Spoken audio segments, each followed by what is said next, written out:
All right, hello, welcome back to our three-man booth.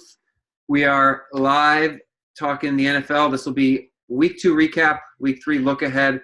I'm Dan Salem, at the Dan Salem on all social media, Twitter, Facebook, Instagram, and I'm joined by the Section 323 podcast team. Hello, guys. Welcome. How are you? We're back for another week. All right, so as you can see, I'm a Jets fan, and we have a Giants fan. If you're not familiar, you probably are. It wasn't a good week for our teams, so I think we better start there. Do you guys have a preference? What game do you want to start with? Let's start with the team that actually showed some offense. Let's start with the team that actually showed some offense. Okay, so since I'm the optimist, let me preface by saying that I saw what I wanted to see from the team, even though we didn't win. Right? Obviously, it was a sloppy game, but I liked what I saw. I liked that we were in the game at the end. Say again?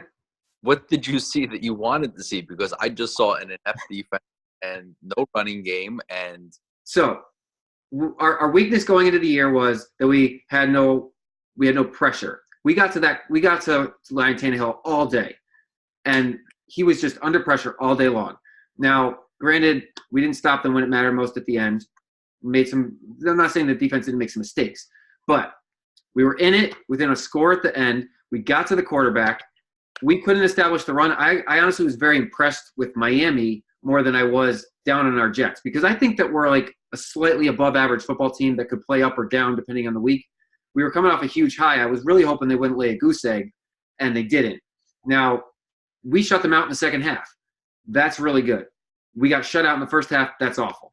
So there's a lot of pros and cons here, but considering we got a rookie quarterback, my expectations are kind of zero, and I wrote about that on BuzzChomp today. I don't have any expectations for the season. I don't actually think we're going to make the playoffs, but we're playing slightly above average and actually competing with – Miami looked like a playoff team to me. I was really impressed with their defense. I don't know if they keep it together. Either the Jets are bad or Miami's pretty good.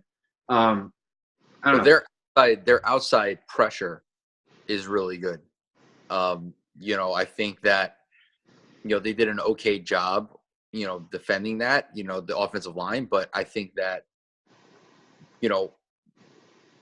they're going to be playing a Cleveland team that you would have to say has two of the best outside pass rushers in the league. And regardless of whether or not you think Cleveland is bad, because I don't think they're great, but they should have won the first 2 weeks. Yeah, they found ways to lose.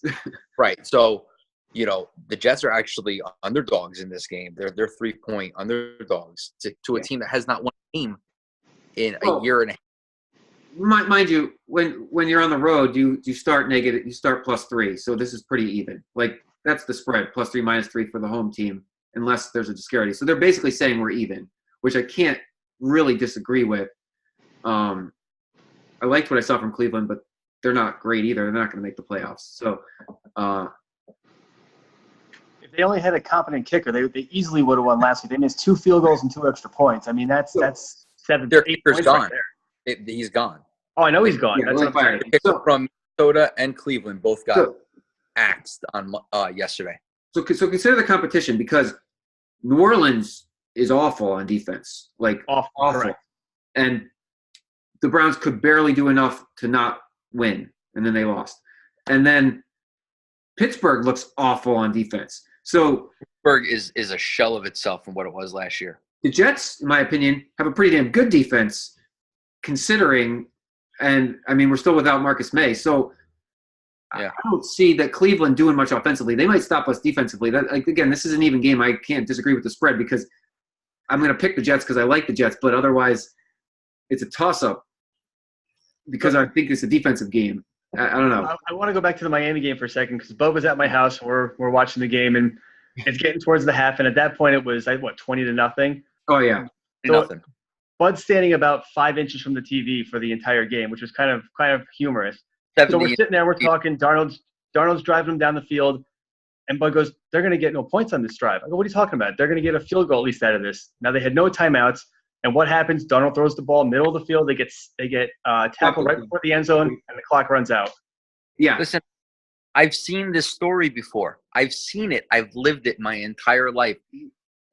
This is how that's operate. They would have been better off kicking the field goal with 5 seconds left, at least getting points on the board, and then you get the ball back after half. That's what you should have done. But So you got to keep it in perspective.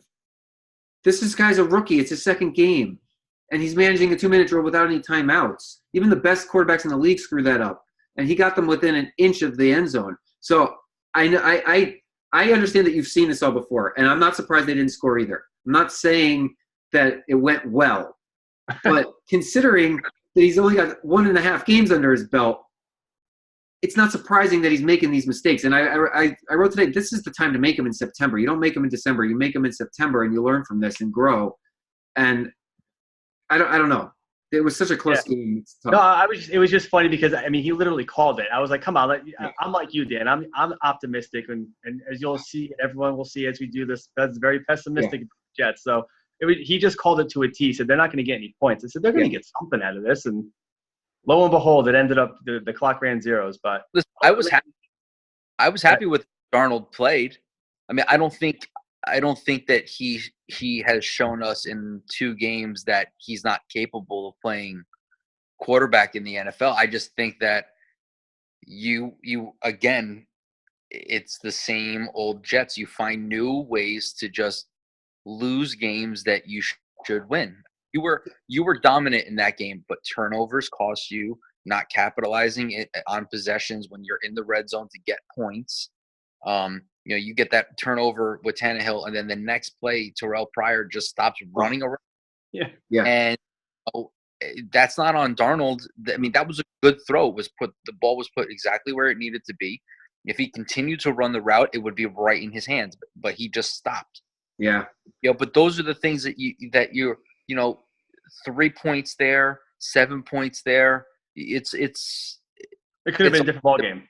Well, that's why I like this loss in September, because you need to have one of these to actually find your identity as a football team. And so I'm not happy they lost, but like considering what went wrong, it wasn't like a complete breakdown. It was like they made those stupid mistakes, and those are extremely correctable. Now, I don't know. I love his poise. I'm not watching any Jets quarterback like I've ever seen before, and that's why I get excited talking about him, because I remember Mark Sanchez, and he just looked like he was waiting for Rex Ryan to tell him what to do. Darnold's running this team. He's in control, and he's poised, and he's got that huddle, then they're behind him, and that excites me. Like McCown had that last year, and Fitzpatrick had it the first year he was with the Jets, not the second year. And like those are veterans, and they find a way to like galvanize that team around them, and I see that in him. So it excites me from a big picture perspective. In a one-game scenario, obviously they blew it, but he has a cannon, and I said it even in preseason. I said, Bud and I were talking about it on our podcast, saying that they're easily gonna trade Bridgewater, and Bud's brother's like, no, they're not gonna trade Bridgewater. He's not the better quarterback, and I'm like, no, they're going to trade Bridgewater because you don't draft Sam Darnold number 3 to have him sit 2 quarterbacks behind. So I'm with you. His mechanics, his poise in the pocket in the preseason, and it's carrying over to the regular season. What are your guys' thoughts on Buffalo starting Josh Allen, and if Arizona is going to start Josh Rosen? You might as well. It can't get any worse. Right, exactly. Sam Bradford threw for 96 yards this week. Unbelievable. They got David Johnson too. It's like it's you're absolutely right. It's unbelievable. If you have that weapon out of the backfield, you could easily get 96 yards just off of dump passes. Their defense is inept. Their offense can't do anything right now.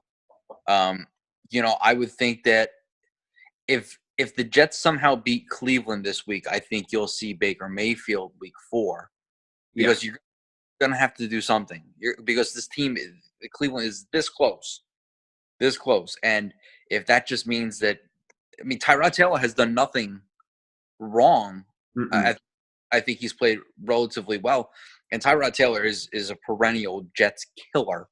I know. Every year. So to answer your question, Rosen's got to play. He's got to play next week. If they don't do that, I don't know what they're doing. Arizona is god-awful, like bad-awful. Yeah. You just wonder, because Josh Allen looked like he was not ready to be on the football field, but the Bills got nothing to lose because they have a terrible football team. So they're throwing him in there. Their defense is retiring midway through the game, What do you guys think about David hiring at halftime? I have never heard of that before. if I wasn't if I didn't dislike the Bills, I wouldn't be laughing. But it's awful. You can't even make the stuff up. He must have just been like, "What am I doing? Like, get out before the house burns down," type of thing. It is the most unsportsmanlike thing that I've ever heard of in my life. Like I've crazy stuff. I have never. He's a professional football player, and he started putting on his street clothes at halftime and said, "Sorry guys, I'm out. See ya." I mean, think of all the people that got cut in the preseason and would give their left arm to play in the NFL, and he's like, "Yeah, you know what? I don't want to do it anymore. I'm out." He played relatively well in the first half too, and he got burned on a crossing route. And then that was it. He said, "Okay, that's it. I'm done." Well, he got his guaranteed $2 million, so he kind of lived up to as much of the bargain as was monetarily valuable to him. I guess it's just like Bud said. Never seen that, never heard of that before. You know, you joke about it that people are going to not come out after halftime, but it's never been. I've never seen it before. Mm-hmm. Unbelievable. Yeah, it's certainly. It's funny because he's bounced around to a couple of teams, and he's not a bad defensive player. It's just that's just something that oof. Well, that'll be his last team because who's going to want to sign that guy when? Oh, nobody will.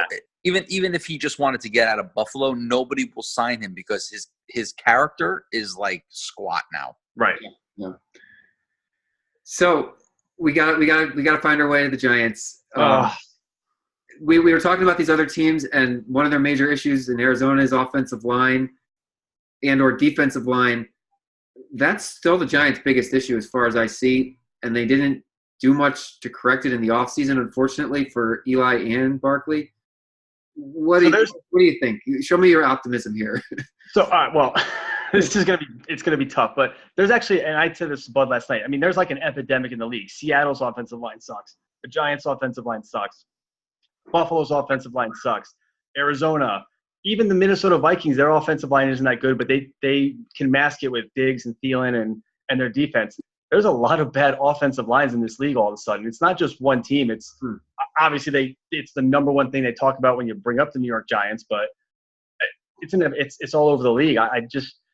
I'm sitting here thinking, if you're a receiver, you can use the jugs machine, catch some balls. If you're a quarterback, you can throw the ball. I don't know how you improve an offensive line. Now, maybe their thing is communication because Collinsworth said it on Sunday night. He goes, I'm sitting here watching it, and as bad as the offensive line looks, they're not getting manhandled. They're not getting beat at the line of scrimmage. They're getting beat in the sense that they're getting out schemed, but they're not getting out muscled, which I guess is positive. Yeah. So I would say that comes back to the center because the center's gone for the year. So because the Jets brought in a new center in the offseason, and it seems to have elevated what was an average line. And they've had pretty good running games and offensive lines over the years because they've had Pro Bowl centers.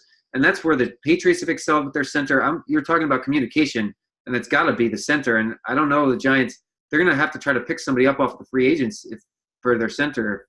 If he's done, I don't know. They have a backup that they're obviously going to use for this week, but it sucks. Like you said, I'm trying to be optimistic, and it's really tough because as high as I was, and even though they lost week one, I even said it last week, I felt good about what they were trying to do because they were going up against the number one defense in the league. And they looked like they took 3 steps back. I mean, that whole first half was unwatchable. I mean, that's the best way I can say it. Last about how we all thought, all three of us thought how bad Dallas is. Now, watching that game, I still don't think Dallas is any good. They're not. I just don't think the Giants. We're seeing, and we talk about this on the podcast, and Phil always defends it, and he always gets on me about it. But it's the same. It's the same team as it was last year. It was the same team that it was the year before that. It looks that way because it's the same problems. It's different players, but it's the same problem. I can't fathom how you have Eli Manning, who is an excellent game managing quarterback, but completely immobile, and your number one priority is not to protect him because he can't move in the pocket. That is his one weakness. He gets the ball out quick. He's been great in high-pressure situations over the years. Like, he's been a decent regular season quarterback, but he's always done just enough.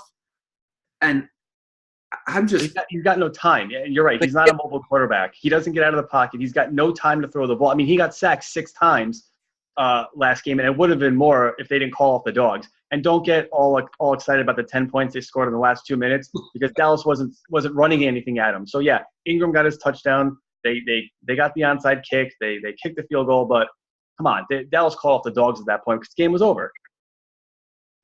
Yeah, their fullback. I mentioned this to you, Phil. Their fullback doesn't even know how to block. And if you're going to use your fullback like most teams do as a blocking position, because that's really what it is now. I mean, very rarely does a fullback get any carries in the NFL. This guy couldn't even block for him, and they had him every time on Eric Flowers' side, and Eric Flowers was getting burned, and then the fullback was getting burned. And I mean, I was timing a few of the plays. The plays that he got hit, he had almost less than 2 seconds. Sheesh. You can't even dump it off to the running back in 2 seconds because the running back doesn't have time to even clear the defensive line. No, I mean they need Cam Newton to scramble if it's going to be like that. But Eli's not that way. Like I said, he's going to stand there and he's going to wait. But if he has no time, he's just going to get his ass handed to him. Yeah. And so they paid all the shoulder, and he can't do anything either on the left side. Eli's getting killed on his blind.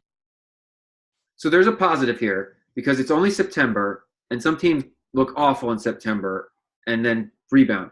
The NFC East, I'm sorry, I don't think Dallas looks that good. I don't think the Redskins look that good. And whatever happened, I mean, Philadelphia, yeah, they get Carson Wentz back this week, but they did not look good last week either. That division is wide open.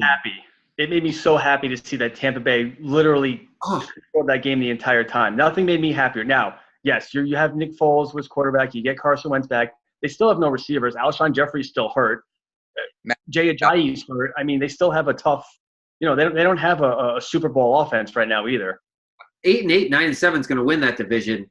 That's still not out of the question for the Giants if they fix their something or other. I mean, but it has to be fixed like next week, and you get to play against Clowney and J.J. Watt. So I don't know what you do. I really don't know what you have to do. So there are 9 winless football teams in the NFL. Out of all of those 9, who has the best shot of making the playoffs? Well, I don't know. I don't know because there's so much that can still happen with this. It's Pittsburgh's winless, right? Because they're 0-1. I mean, they have a really strong offense. I could see them finding some defense. They seem to start slow. Well, did you see Antonio Brown didn't report to the team yesterday? Oh, really? After making that fake "I want to get traded" tweet, that's fake. Exactly. Yeah, don't read too much into that. He said it was a personal issue, which it probably was, and one guy's trying to get a story and clickbait. That's all it was. It was funny because it was timing wise. It was good timing. I'm trying to think who else is winless. Oh, the Saints. The Browns are winless. Cleveland, Saints, Arizona, Seattle. No, the Saints aren't winless. They beat Cleveland. Yeah. So Dan, I guess, like Dan said, it's only September, and there's so much more football to go. Obviously, we know the Giants have a lot of offensive weapons. You just need time to get them the ball. And thank God Saquon Barkley can catch the ball because if he didn't have his 14 catches, there would have been 0 offense. Yeah. So from a fantasy perspective, do you think people are happy if they went all in on him or for this season or no? Who, Barkley? Yeah. Well, it depends if you're playing PPR or non-PPR. Because if you're playing PPR, you're getting those garbage. We don't do PPR because we don't either. So. You shouldn't get a point when you catch the ball 5 yards behind the line of scrimmage. But be that I have Barkley everywhere. I have 4 leagues. I have him everywhere. That's a negative -0.5 point for us because you lost 5 yards. Well, that's good. That's smart. Listen, Collinsworth said it too on the broadcast. Every first defender that tried to tackle Barkley missed. And he's dancing all over. It was fun to watch. Don't get me wrong, but you got to get. Where was Beckham? Shepard, Ingram didn't show up till the end. You got to get these guys involved. Whether you do quick slants or wide receiver screens or something, you have to get the ball out of the hands of Eli faster. Because obviously, if you don't, you're going to see what happened in Dallas, and he's just going to get sacked the whole time. And you can't just do dump offs to Barkley the whole game. But they're gaining pressure by just rushing 4 people. And I said this last week to you guys. He still is only averaging 2 yards a carry.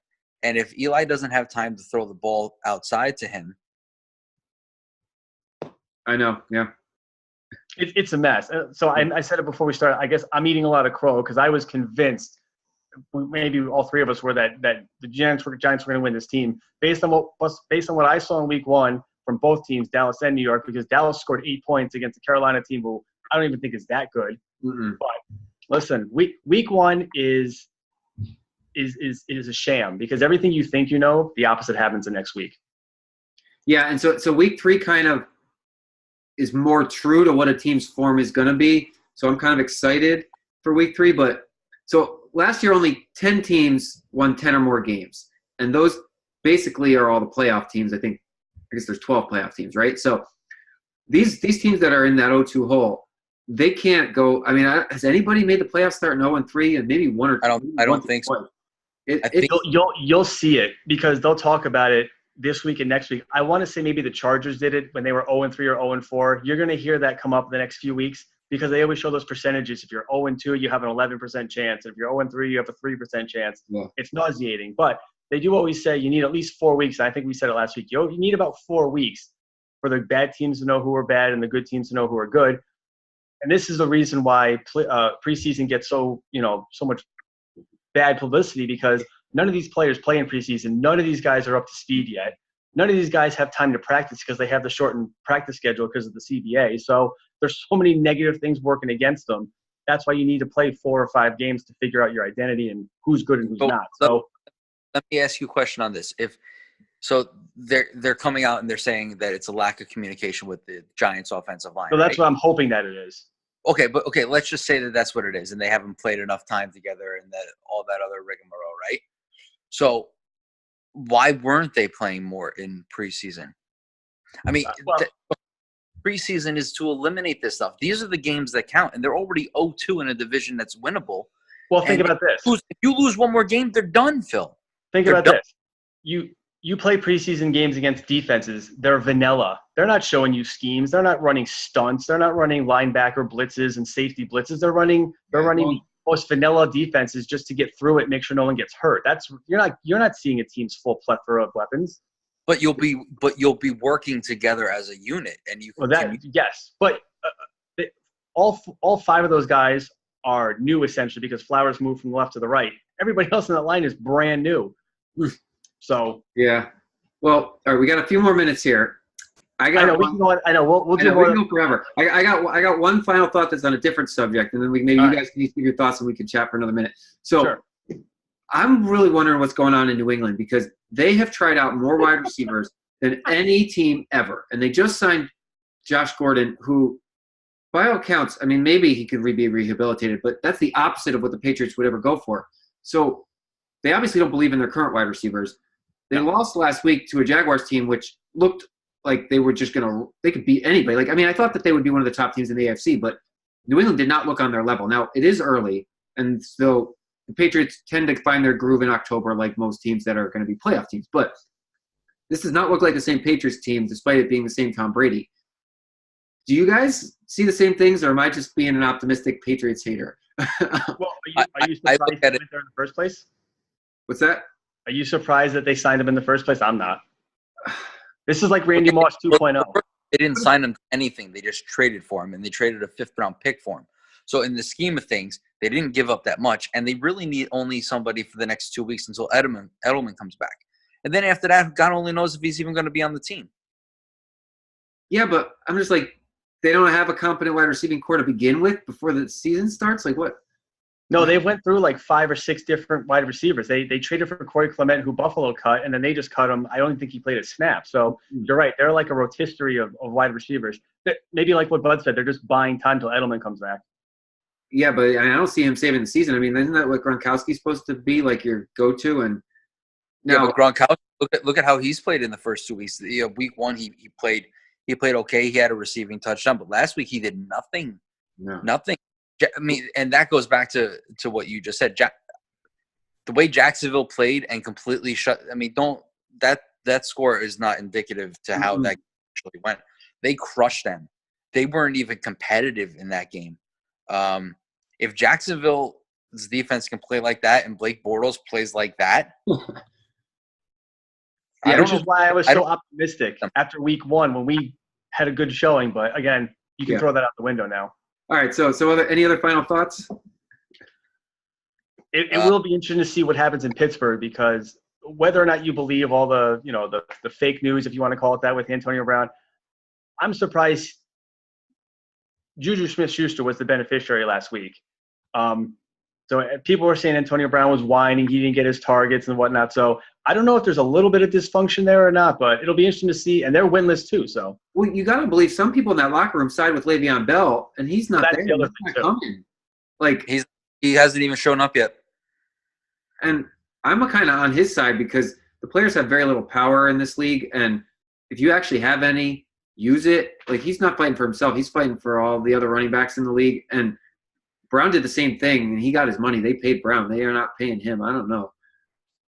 It is amazing to watch. But why? But I said the other day, why would you pay Le'Veon Bell when James Conner's coming in? He's making an eighth of what he was going to be paid, and he's doing just the same. Then trade him. Trade him. I mean, why make him stay on the team? They franchised him again. Like, because they're being spiteful. Yeah.